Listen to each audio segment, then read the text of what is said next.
Baby, mbona mimi nje afunika mwenyewe? Kwa nini unajua cha kufanya?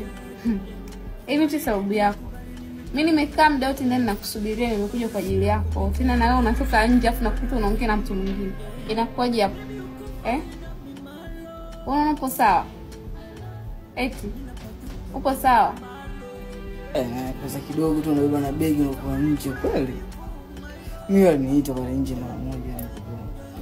Aliniita msalimia afu leo anapata chakula pale.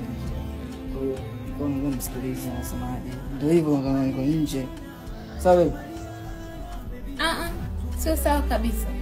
Yaani eti nimetoka nje nimekuta tukaniita afu wewe tu unasema tu unakubali unakaa na unakuja story.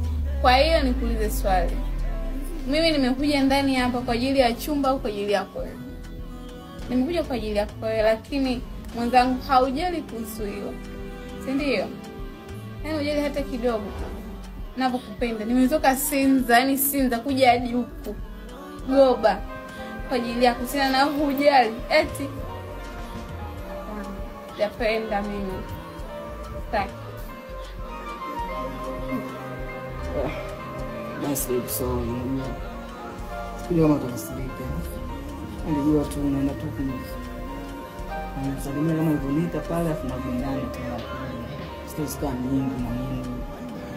Kwa hiyo hujali kuhusu mimi, si ndio? Sio sijali kuhusu wewe, najua umefika mtoka mbali umefika huko, lakini sasa unajua tena hapana, hujali kuhusu mimi. Jirani sometimes waga hapo nini. Hapana. Basi msema. Nakupenda. Bado mimi